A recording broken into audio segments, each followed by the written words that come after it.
At my recent retreat in Arizona, I had a real treat for the clients, and that was an opportunity to listen to a conversation with myself and my current coach and mentor, Steve Hardison.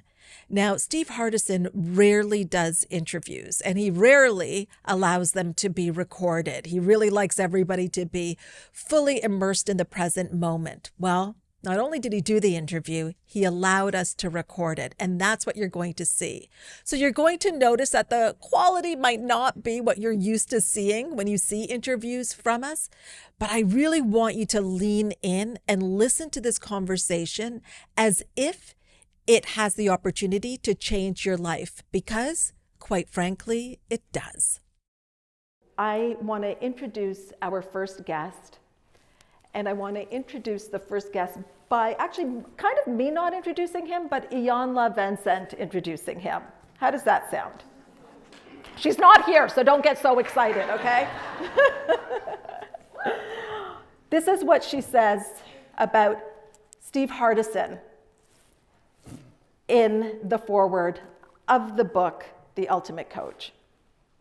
This is what I know to be true. Some things speak to your mind. Some things speak to your heart. Some things speak to your soul. And some things speak into your spirit. And when something is speaking into your spirit, your mind can't comprehend what it is. Your heart can only feel it. And your soul allows it, but it is your spirit that responds. When it comes to Steve Hardison, remember that you are stepping into the presence of an angel. It is not going to be anything like your imagination. What do you wear when you go to meet an angel? My invitation to you would be to show up naked. Welcome, Steve Hardison. Chief Performance and Mindset Coach Hina Khan, welcome back! I make it part of my self-image, and the more I rest, the more I make. Hina Khan is an extraordinary woman. She has a very extraordinary understanding of how the mind functions. You know, I remember one time I was in your office, Steve, and we were in a session, and Steve was saying something, but then it slipped.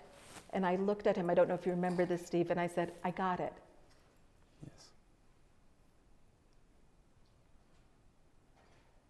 And that's how I feel with you. Sometimes words don't even need to be spoken. I even feel that we could sit here for the next hour and not say a word, and you would have the most profound shift. Do you feel that? Yes. Thank you. Thank you. I love you. I love you too. Steve, we put this quote card on everybody's table. I believe in miracles and the miraculous. I expect miracles and the miraculous. I create miracles and the miraculous. I experience miracles and the miraculous. And so can you. You are the miracle and the miraculous, and so am I. Can you share more about that? Yes, I can. First, may I say something? Please. Thank you all for being here. Thank you for taking your time to come from wherever you came from. The experience that you had to get here, whoever you had to convince or help or do whatever, and all the things you did. I appreciate you doing that. I'm grateful to be with you. There's nothing more important to me than being able to be with people that are interested in creating miracles. And I think what this is called is the expansion with Hina. So it's an amazing place because miracles aren't out there. Miracles are in here. Miracles are in here. They get manifested out there. So when I say I expect miracles I experience miracles. I create miracles. I am a miracle, and so are you. That's literally what happens in my mind. I even just look at coming here this morning. The experience of coming here and not having my glasses and having to go back and then taking Joseph with me and having the time with your son to learn about him and what he's experienced, and then to spend some time with Lauren. It's like the miracles, you're carrying them around with you, and the other miracle is whoever's in front of you. And that's literal for me. And it doesn't matter who the person is. I'm not like, oh, let's see, do I like this one? What do I get from this one? What color is he, she? Which way does it walk? Doesn't matter. I mean, just look out and see someone. And know that every single person in this room and in the world has their own set of fears, responsibility, challenges, and they're going after it. If we knew everything everyone was going through, we would weep. We would weep. And then just the miracle of the body, these bodies here. I don't know how many of you have ever seen your own tear duct, but if you haven't seen your own tear duct, get your little mirror out and look there and see a little tear duct. Every one of you have them. And it comes out when you're born. Man, a guy gets together with a gal, seed goes in, baby comes out, and there's a tear duct. Where are the miracles? I get my phone. I can have my phone. Anybody that's got one of these, I can talk to them anywhere in the world. There are no miracles today. Everywhere, that's all there are is miracles. If we opened our eyes to them, and I suggest that you do, because the ultimate miracle is the person sitting in your chair. That's the ultimate miracle. That's not some cute thing to say. That's you. You are literally the only person that has your DNA. You have an eye print that if we put it to a computer, it could unlock a door, and your eye would be the only one to unlock the door. You have a fingerprint that's uniquely yours. And I'm suspecting we have tongue prints. I'll make that one up. So you're the miracle. Like, when's it going to happen? Now. Mm-hmm. How? The next person I talk to. The next thought I have. I mean, take this experience this morning. I left my home at 7 to get here. Met a guy that parks my car. We had an extraordinary conversation about being. I don't know him. I've never seen him before in my life. Miracle, first person I meet's a miracle. Then all of a sudden, Christina Parker shows up. It's like, whoa, check that out. And they come walking into a room and got my glasses on, go to get my glasses, and like, I don't have my glasses.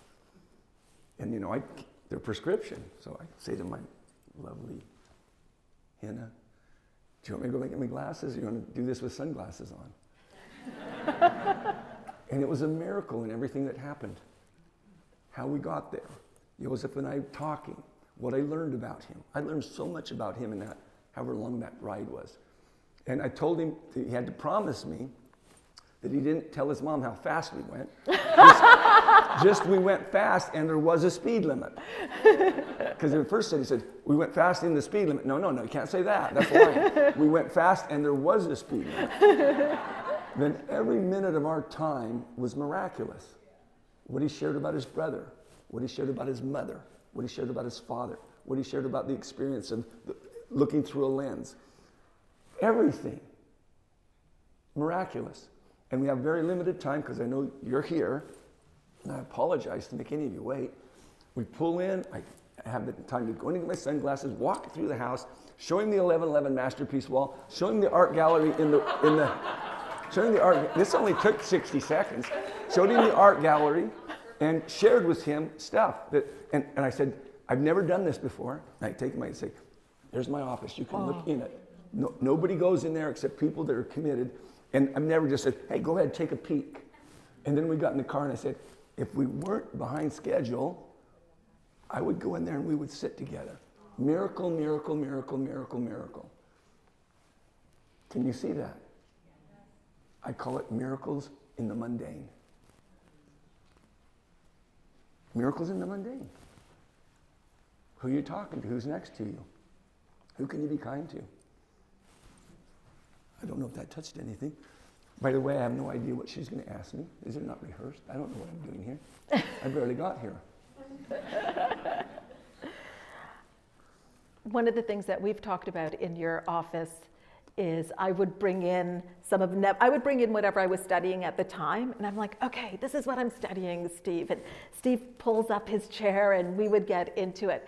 And what I love about Steve, I remember the first time that I was in session with him, and he loves big, and he gets so intense sometimes, if that's what's required. It's different with every client but that's how I created him to be. And then I was like, this is what my clients feel, because as you know, I get intense and in the mornings, and that's how I felt with Steve, just such love. And one of the things I had brought in at one point was Neville's work, and we had talked about this idea that Neville talks about, which is to know a thing spiritually is to become it. So we can know a thing mentally, we can maybe understand it in theory, but to know a thing spiritually is to become it.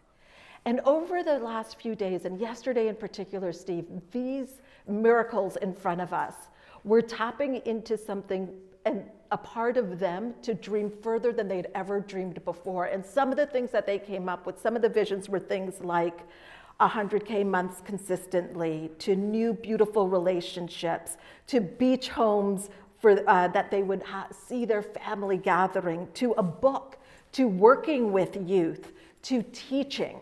So this is what has come up for them in their vision. Now, to know a thing spiritually is to become it. So now they've got this. How would you say they would know this? How would they become this? Wow, that's a really simple question, isn't it? Yeah. That is profound. So as a possibility, because I have no truth, these are just ideas I have. They might work for you. Some of them work for me. Some of them work for other people. But I'd have you consider that the main thing that is necessary to have anything get created is you must create it spiritually first in your mind, be able to see it. I remember Clayton Ask walked in one day and I says, Clayton, what do you want to create? And he says, I don't want to say it. It sounds a little bit cocky. I said, well, try me out. Let's see what it is. And he says, I really don't want it. I says, does it start with a B? And he said, yeah. I said, is it the word billion? He said, yeah. I said, so you'd like to have $1 billion company? Don't say that. What will people think of me? And I said, you can't say it, you can't see it, you'll never create it. I don't care what size it is. So I'm not telling you the truth about how to do something. I'm saying, if you can't speak it, if you can't see it, it will not be created. And it's a one convert game. Guess who the only convert is needed? Yourself. And then as a possibility, not like some steps, I don't have any steps. I'm all about being. But as a possibility, say that you have this, what you're wanting to create. A good friend of mine, someone that I've worked with, named Byron Cade, he said, if you're willing to ask 1,000 times for anything, you'll have it. And I've said to her many times, no, it's a lot less than 100. It's less than 50. It's a lot less than 30. We give up so quickly. We give up so quickly. This is every day of my life. I had a call yesterday, and it's a woman who talked to me, and she said, hey, I could use your help, and I listen to them, and I help people. And she says, I can't do that, I can't do that, I can't do that, I can't do that, I can't do that. And I says, and you want me to help you? I mean, your mind's going to beat me. There's no matter what I say. And she said, okay, what would you suggest to me? And I said, let me share a little story, and I share this with you right now. Let me share a little story with you that I would say to my daughters. My daughters would come to me and they'd say, Dad, I can't find my hairbrush. I've looked everywhere. My other daughter, another day, Dad, I can't find my hairbrush. Have you seen it? I've looked everywhere. And both of them would swear they've looked everywhere. And that's what this lady was saying. I've done everything I could on this thing. And I said, you know what I told my daughters? You looked everywhere the brush wasn't. Now go look where the brush is.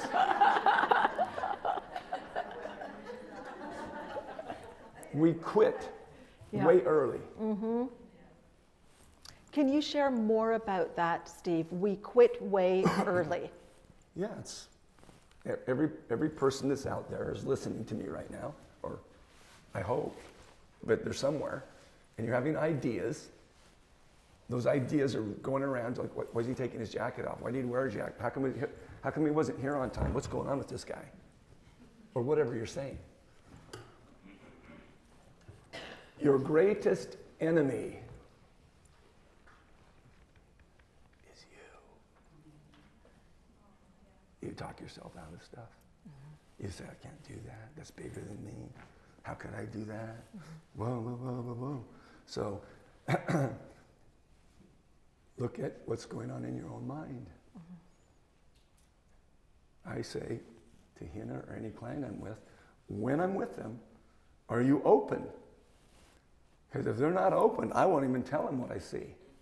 Because guess where it's going? Into their trash bin of I can't do that. So you want to clear it up. Again, this isn't a how-to thing. This is life. This is a process of living. She's asking a question. I'm taking a little sliver out of an enormous thing called living. It's like, what am I thinking about me? What are my thoughts about me? Most people don't even know what they are. What are my thoughts about her? So this, that, and everything else in between I call God. What's my thoughts about me? What's my thoughts about her or him and all of this? Well, I've got mine covered. Whew, I dig me. I'm talented. This is divine over there. God loves me. Let's go. So I'm not creating ideas that say, you can't, Steve, you're 68 now. You shouldn't be running 8 miles a day every other day. And listen to your voice. You should rest more. I'll rest when I'm dead.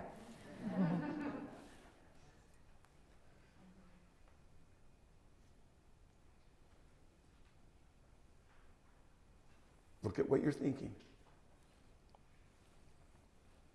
Your challenges aren't over there. They're over here.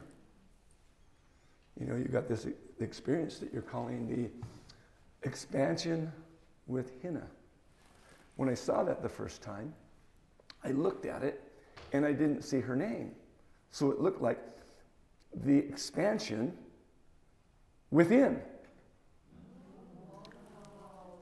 Then I said, oh, the expansion within. Then it's expansion within. That's her name. Everything that occurs here. I can't convince anybody nor would I want to. But everything that's happening is here, and then it's brought out here. And some people will live and die and never get that, or think, that's really weird. How could you say that? So the place to look is in. The place to look is in. What's my biggest challenge? Me. What's my current challenge that's stopping me from taking one step? That's a short version of something. Well, I love that because in this environment, which we have all co-created, they've been able to tap into these incredible visions and what they want to do. And we know that possibly some of them will have the desire to turn on themselves and to quit even before they reach the airport and talk themselves out of it. I have a client in my office with me yesterday. I'm doing work with him internally, and he is just ecstatic of what he's seeing. I said, I want you to know, before you get in that Uber, you're going to go to that other place in your head. We have so much practice of habitually judging ourselves that we don't even see that. So if again, I wish I had 180 hours just to talk and say stuff, and if people heard it, you know, I can't make you hear what I'm saying, but I want you to know that your ideas of what you think of you are the most important ideas you can have. And I'm not talking about being self-righteous or selfish. I'm talking about being yourself with a huge S, and where you really love who you are. We moved a bunch of stuff in this guy's life, and he could see it. He was like, whoa. And I said, now get ready, because you're going to strap on that other idea you had before you walked in here. Mm-hmm. So all of you know that the thing that's running you are your ideas.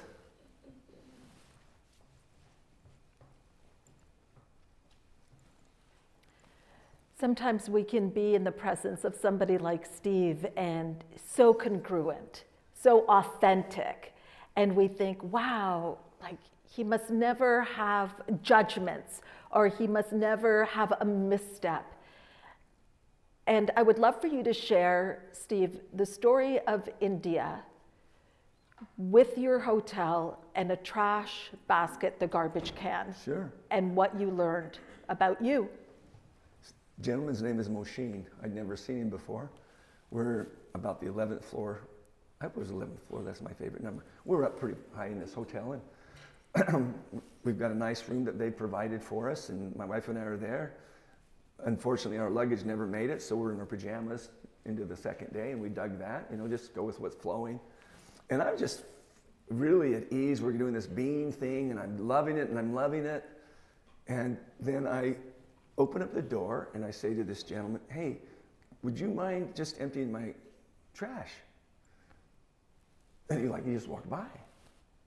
And I thought, well, so I walk out and I say, hey, I've got some trash here. Would you come in and get my trash? And he says, I can't do that. And I'm thinking, these are the thoughts I had. I've flown from India to come over here and do this. I'm giving him my time. Listen to the ego go. I'm giving him my time, and this guy won't empty my garbage can. That's not a big deal. And so I huffed away, went into my room and closed the door. And I sat there really on it. I mean, on it. I'll tell you another one too. Yes, please do. That would be great for everyone here. Yeah. So, get a knock on my door later, and it's the same guy. And he comes in and he says, are you mad at me? I said, yeah, I'm mad at you. I asked you to do something, you didn't do it. I can't believe you didn't do it. He said, I'll do it now. I apologize. I said, I don't want your apology. I want you to empty the garbage. And I was mean to him. I was mean to him. I didn't let him empty the garbage. Get out of here. He leaves. I sit with myself with the small s, not the self with the large s. And I think, what did you just do? Who is that person? What's going on? And I caught a hold of myself, go down, talk to the manager, want to try to find this guy because there's a lot of people there and he's not on my floor. And I told the manager what I did, and I want to apologize to this man. So it took a while. Later, a gentleman knocks on my door, Moshin, and humble man comes in. I am so sorry I did not empty your trash. I said, no, I'm the one that needs to be sorry. I was horrible the way I treated you. I appreciate you. Thank you. And I genuinely apologized to him. I felt so sick about myself, but not long. I let it go. And I said, can I tell you what my wife and I are doing here? He said, yes. I said, my wife wrote a book. Guess who she wrote it about? He says, I don't know. I said, she wrote it about you. This is Moshin, the guy I was, 30 minutes ago was the enemy of all humanity in my head. And I said, she wrote a book about you. Can I tell you about it? Then I took this book, I handed it to Moshin, and I said, read this back cover. And he reads the back cover. I'm crying because this guy was always an angel. I was the a-hole. He was never that. That's me projecting on him. And he reads the back cover, Then he reads the front 2 pages. And I say, read this book about you. And I commit him to read the book. And then I said to him, I told him what's going on the next day, where this big event that was in India, put on by all volunteers, nobody's being paid. I said, I'd like you to be my guest. He said, oh, I can't get off work. I said, who do we need to talk to get you off work? And he tells me. So we do that. And I tell his boss, the female, what I'd done, how sorry I was. And I said, I would like him tomorrow, there are some really great speakers speaking. I would like him to come up and speak on the stage. I want him to read the back cover of this book in the first 2 pages. And he's practiced it. And I asked him if it's okay with him. He's going to do it. He has broken English. And she was so moved, she gave him the day off. Well, I was kind of in the event. I was one of the people in the event. And the gentleman running it gave me some time. And you want to be careful when you give me time. And I asked him to come up and read the back and the front. To me, it was the highlight of the event. That's how it began and that's how it ended. But if you have time for one, I'll give you one other one. Please do. Is that okay with you? So I'm under construction. Everything's practice for me. There's a gal named Gabby Puma, and I had her on a FaceTime, and I was telling her how I met a man named Kasudi. And not Kasudi, Freddie Cody. Telling her how I met Freddie Cody, and it's a little halfway house. So she wants to see it. So it's out kind of in the boondocks, and it looks like a place where they want to keep you in it. And so I'm just telling her about it. And I go take her to see it, and I point at it. Well, I'm not aware that some of the people behind there that are in, whatever you call them, incarcerated. They think I'm taking videos of them. So I drive a little black car, and this dude launched rocks at my car. I mean, just, and this is all, I'm talking to Gabby, and she's saying, what's going on? I said, well, that guy just threw rocks at my car. And I walked over and looked at the car, and I walked over and looked at him, and he's upset, and he's dropping a few F-bombs. Why are you videoing us? You can't be videoing us. I said, I did not hear you, because I would have talked to you. If I knew you were talking to me, I did not even know you were there. Go get in my car, sit down, and Gabby says, what are you going to do? I said, I'm going to sit and think for a minute. And I'm walking, Gabby's this is real lifetime with a lady that I love. And I sat there, I think, well, if I go in here, he's going to be in more trouble for what he did. And what I could do is just fix my car. What do I do? And I played through that. Then I said, I'm gonna drive home, which is about 6 miles away, and think about it and talk to my wife. I tell Gabby that. I drive home. I tell Amy the experience. And she's very sensible. And she said, I think maybe your idea of not doing anything, just getting the car fixed would be good. And I thought, that will be. So I called Gabby up and told her what I was going to do. And she said, how do you do that? I said, practice. Practice. Now, that happened in the morning. Let me tell you what happened in the evening. Can I get off the stage? Please. Oops, I'm stuck to something. So I'm with Amy, and we're going to the mall, and I'm carrying some stuff, and I have a bag for it. We go into Dick's Sporting Goods. This is the evening of the thing I just told you about. And so we walk into Dick's Sporting Goods, and I'm ready to buy her an elliptical or whatever she needs in there, so we're going to drop some money in there. And I go up, and there's a line, and I say to the gal, I say, could you give me a bag I could put these in? And she said, are you going to be shopping here? And I thought, in my mind, what a crazy question. Like, what if I'm not shopping here? It's like, so guess what I did to myself? I insulted me. And I said, what a stupid question to ask me. I'm trying to get these. I'm coming to be in your store. She gives me a bag. I walk away and, what are you doing? What are you doing? I go get the general manager. I apologize to him. I go back and I apologize to her. In the same day, I have a very expensive car that got obliterated with rocks and simply went and had it paid for. And then tripped over a white painted stripe on the road, metaphorically. Nothingness tripped me up. Thanks for listening. I'm under construction.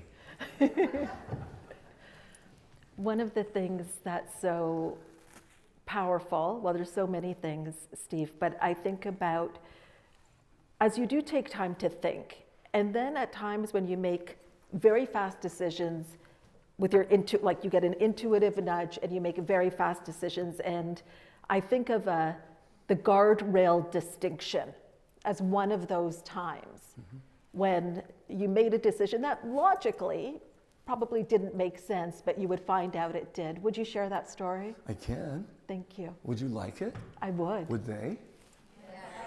Okay, so I apologize with my voice. It's like I wear it out. I literally wear out my voice. And I give it to you, but I'm sorry that it's doing what it's doing. I'll do this in the shortest version.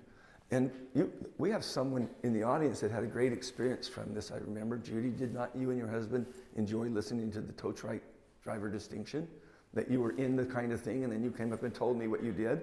Okay, so here's the short version. And if you want to really get something out of this, you're going to have to listen from, there's some gold coming out of his mouth, and I'm going to get it. Here's the idea. We can decide who we're going to be before an event happens. And we do it all the time. Somebody got it this morning and said, this just is not what I thought I was going to get. There is somebody in here who's done that. So they decided what this is going to be before I even show up and whatever else is going to be. So I can see that that's possible. So this is part of the place where I create miracles. I've created miracles with Judy and some other women. I've created miracles where I go, not like I'm boasting, I just work at it and I make messes. And I clean the messes up very quickly, but I do make messes. So in this distinction, there's a guy named Nick Smith who wrote a book called The Giants and the Smalls. And he gave me copies of this book. And so I said, I'll distribute these as I'm going along my way in this little trip. I like to have fun as I drive and meet people. And so I'm posting things about it, and Nick is following my little escapade. He says, how are you creating all these miracles with these people?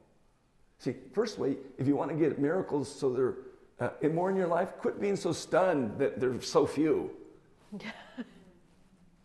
We start expect some. I said, that's just what's going on. He says, how are you doing this? And I say, I call them. What do you mean you call them? I decide what they're going to be before they happen. Wow, that's blowing my mind. We're on the phone. And so he says, man, if you do another one of these, can you tell me about it before it happens and kind of let me see through it? And I said, yeah, Nick, it's not like here's how to do a miracle. It's like I can give you, you'll see steps, but it's who I'm being to have the miracle occur, and you're going to take the steps. Good luck. You're going to fall flat on your face. But I'll do my best attempt at it. So I'm having that conversation with Nick, and this is the shortened version, with Nick Smith. I pull off in Yuma, Arizona, get something to drink. I'm in the same car that got rocked at the halfway house. I come out, my little guide says, rear tire 7 low, 18 low, 44 low. 44 is the whole tire. I pull over, my tires, there's no air, it's just totally flat.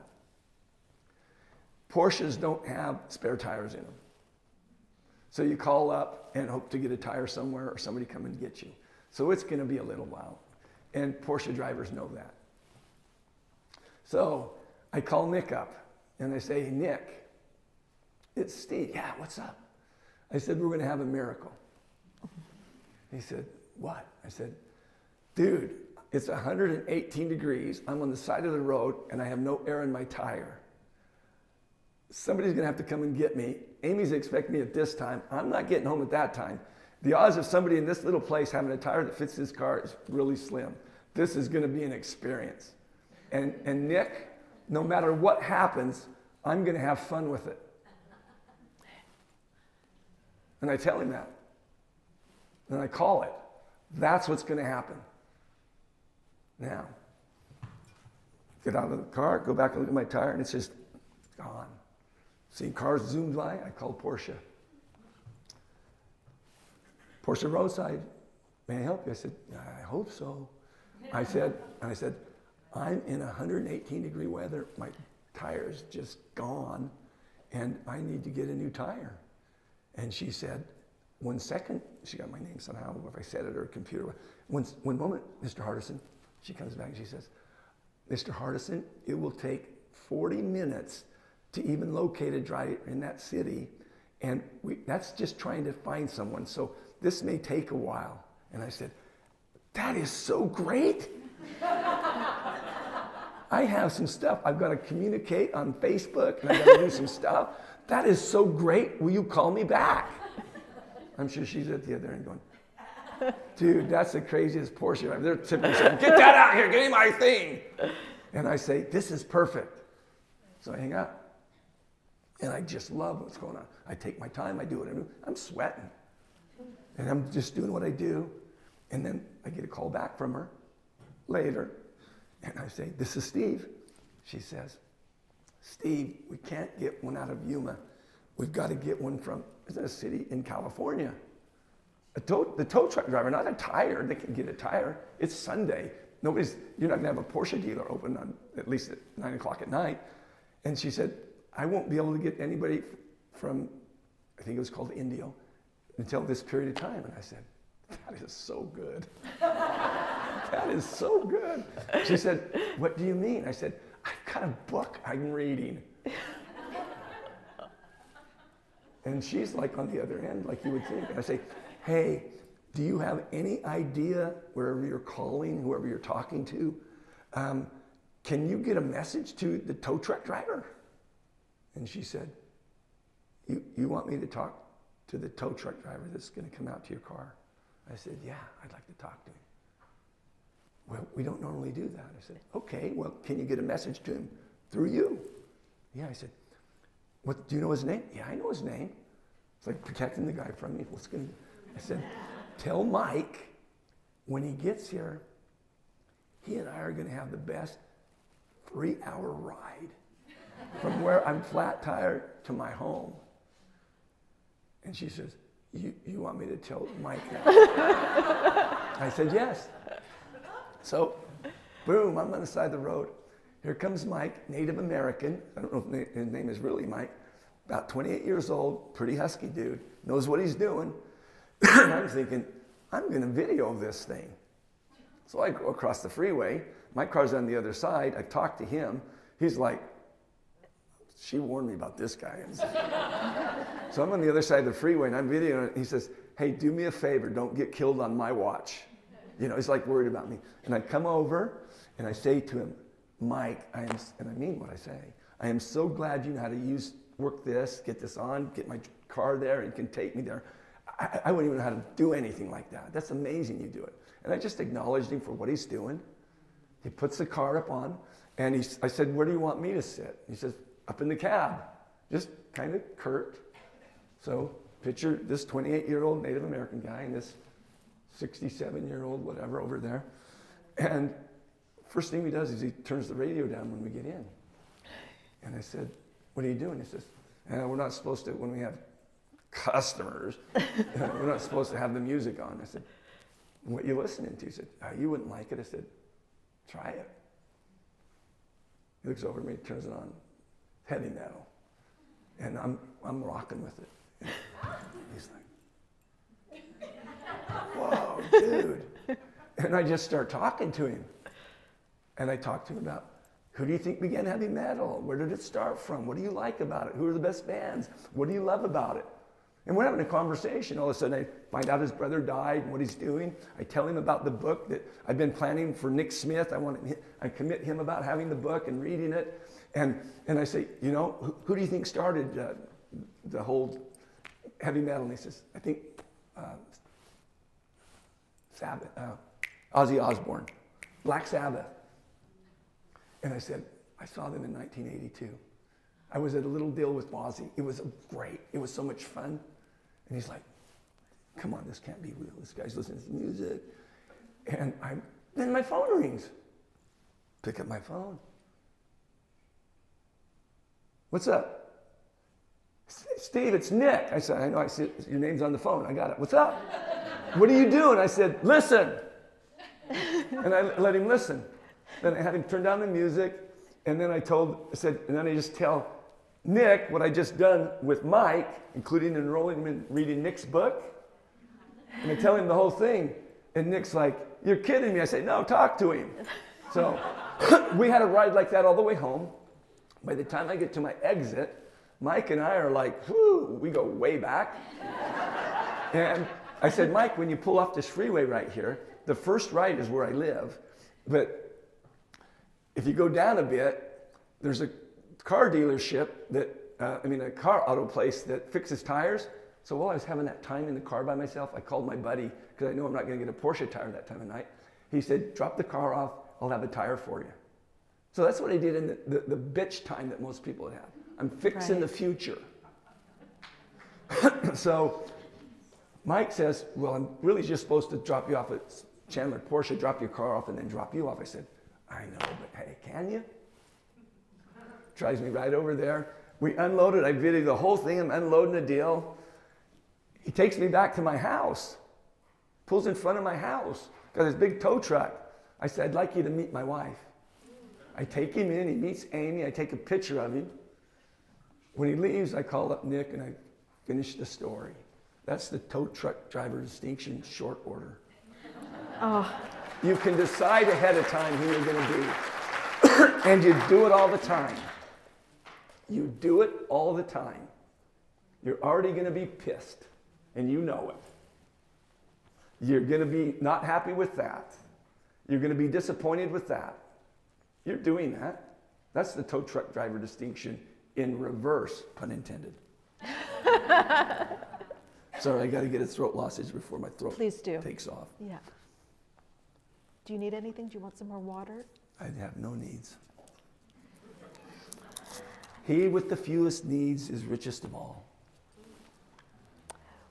Steve, we had some people submit some questions. Would it be okay if we did a few with our remaining time? If it's okay with, yes. Yeah. Tell me when you want me to go. Well, they would bring sleeping bags, I think, right? Would you? Would you bring sleeping bags? Okay. This is from Andrea. Andrea is not here physically, so she will hear the recording of this. And she says, Steve, how do you keep your head in the game through hard times, such as the ones we are living through right now? Finding myself struggling to keep my vibrations high, which significantly impacts my creativity and my ability to give and receive in the ways I would like to. Oh. It's a very easy answer to that. Beautiful. Whenever there's a problem out there that I am seeing as a problem, I just serve and love. Literally, serve and love. So I'll give you a couple examples that are in the last few days. Yes. In fact, I don't really know why I bought this book, but now I do, because this is somebody sent this book to me with a little note, and then what I did to help her is exactly answering this question. And that's how my life works. When I go in to coach someone, I don't have a bunch of information I'm giving them. I'm working with them. So the answer to that question is a 2-hour thing on this, which I won't do. I may do a short version. But it's anywhere someone's at. Watch the communications you get currently, what they're about, whether it's Israel, Hamas, what's going on in the Soviet Union, what do we got going on in the Ukraine, what do you got going on in your own house. And just notice how easy it is to get caught up in it. Mm-hmm. And I say to myself, what is it I can really do about it where I'm at? So the first confusion or war I get to solve is my own. So when I look at that and say, how could they treat each other like that? I ask, how could I treat the gal at Dick's Sporting Good like that? See, we want to solve and have world peace, we just don't want to have it in us. So I bring it to me, and I think, okay, what can I do today that would be useful for whoever I'm with? And I'm in that question. So my day is consistently a day of service and loving inside of the mess. The mess is going on. So I get a lot of communications, emails, texts, phone messages, all over the world. Don't tell anybody this. And I respond to them all myself. I can't always do what they ask, but I do respond to everything. So I get a little communication from a gal in Israel that I don't know. I know her name, and I know she knows of me. She sends a little audio telling me she's in Israel. Her mom's in one of the cities that's been bombed. She's worried. Well, what could I do? Well, I call her. I can't believe you're calling me. Hey, I'm going to make a deal with you, Karen Rosenberg. I'm going to make a deal with you, Karen. I was shocked. I said, no, we're going to make a deal. What? I said, you and I are going to love and serve people so much that when somebody does it, somebody doesn't go, hey, I can't believe you did that. Did you just hear me? Wow. And it's sitting everywhere. Steve, could you go back to that? Because I think that was so important, and I don't know if it really Did you guys have a big party last night? We were at a dude ranch. Listen to this. Give me your mind and your heart and your soul.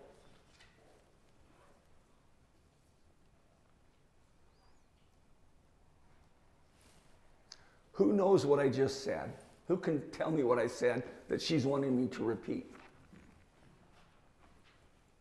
Stand up and share with me with us what you think I said. I think you said is we're going to serve and love people so much that when we do it, people aren't going to be surprised. That's right.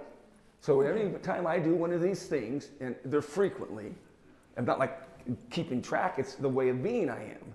I can't help myself loving people. It's who I am. So anytime I help somebody, and there's that, I can't believe you did this, and there's that, I can't believe this and this and this. Whether it's like help somebody with their groceries or did whatever or pulled over and help with this. I can't believe you did this. And I say, I'm going to team up with you. So I'm teaming up with the world, one person at a time, to help us actually serve and love people. That's what I can do in the times of turmoil. Take care of this world, take care of this world, takes care of the whole world. And it literally does. And Karen has been back and forth giving me information on what's going on. I'm able to talk to her. And I'm able to hook her up with another person that's in Jerusalem and just serving for the love of serving. Next one. Glenna, could you stand up? Just so we know, this is Glenna and this is her question. Thank you. We call Glenna Glorious Glenna, by the way. All right. Yeah. Her question was, or is, how do you expand your state of being to be more prosperous and abundant without feeling ungrateful for what you already do have? Did you hear her question? This is her question. Yes. Did you hear it as you read it? Yes. The answer's in the question. Yes. How do you expand your state of being, Glenna's nodding, to be more prosperous and abundant without feeling ungrateful for what you already do have? You be more prosperous and abundant without feeling. Your answer's in your question. You don't need me. And I can give you a second answer, but your answer's in your question. See, if we're present, there's a lot of stuff that happens. I think most people, my opinion, are freaky about money. And I make this up. It's not true. I'm not lying to you. It's just something that could work. You want to go get the truth about money? Go talk to somebody else. I don't know what it is. But I only see three ways that there's money or prosperity or anything that you would tie to make it be like that. And they're very different. But I'll use money because most people are dealing with that every day. They're either exchanging it, trying to earn it, do something with it, get more of it, pay it off or whatever. And most people have a weird relationship with the three areas that I think there are. It's earning it, sharing it, enjoying it. Mm-hmm. So the way I go about it is like, if I got $1, first thing I think about is, man, who am I going to give some of this to? My first thought. Second thought, I had to put some of this away for a rainy day. Third thought is, whatever I got left, I'm going to have fun with it. And I've been doing that for X amount of years. Picture that you gave at least 10% of what you did to other people with nothing in return, just give it to them. Because you can increase it by then. It's like crazy. That's nothing. What's possible when you begin sharing. So pretend you give 10% away, just like to whoever. If you need any help with that, I can tell you places. There's all sorts of places. And then save 10%, and then make my decisions on the 80%. So I would make my decisions on the 80% when Amy and I first got married. We didn't have a TV because I wasn't going to go finance a TV. Because I learned from Mark Twain, he who understands interest earns it. He who doesn't pays it. So I postpone anything I got to have immediately. So I make all my decisions with what I got in the 80%. I've been doing that for 45 years. Now let's just take the 10% that I save, okay? Just take 10%. Now sit in your chair and think, this is the answer to that question in a different way. Beautiful. Sit in your chair and think how much money you've made since you've made money. And just think, what if I had 10% of that? Now let me blow you away.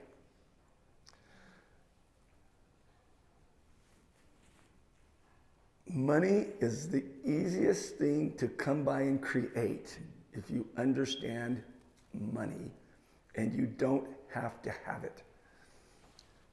Picture that I just take, and we'll just make it easy, so small amounts. I have $10,000 that I've saved.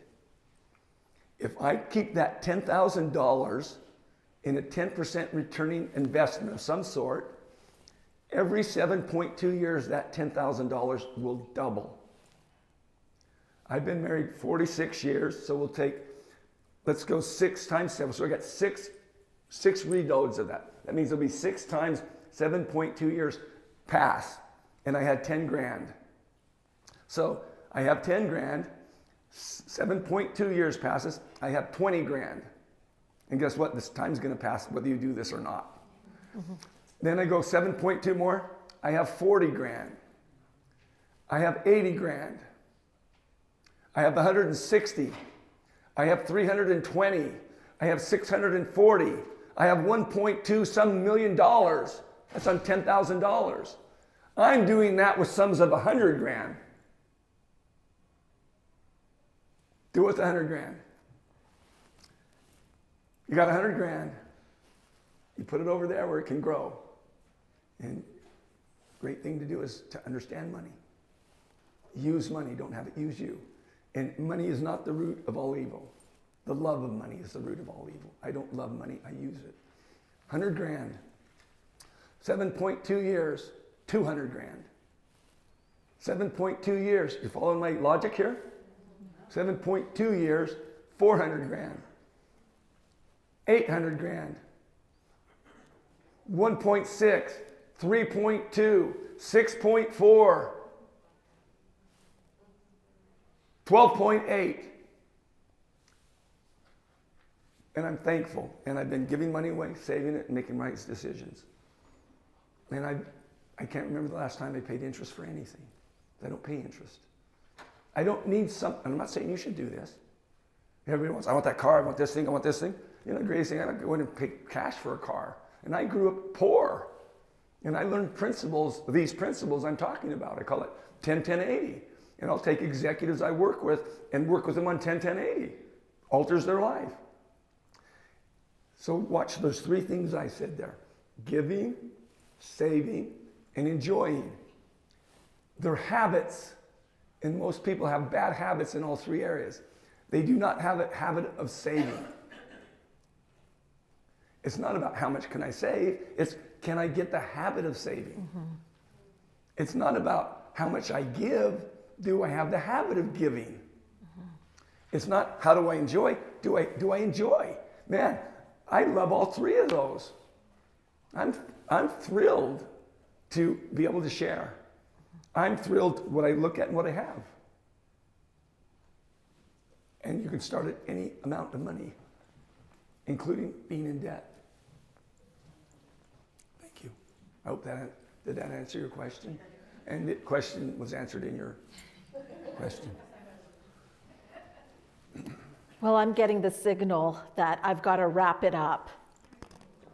I can hear the groans. Like, oh. I know, we feel like we just got started. Yeah. I actually want to go back to, I want you to now listen to how Iyanla talks about Steve after having an experience. This is what I know to be true. Some things speak to your mind. Some things speak to your heart. Some things speak to your soul. And some things speak into your spirit. And when something is speaking into your spirit, your mind can't comprehend what it is. Your heart can only feel it, and your soul allows it. But it is your spirit that responds. With Steve Hardison, remember that you are stepping into the presence of an angel. It is not going to be anything like your imagination. What do you wear when you go meet an angel? My invitation to you would be to show up naked. You spoke into my spirit today, Steve. Did he speak into yours? Thank you, Steve. Thank you. Thank you.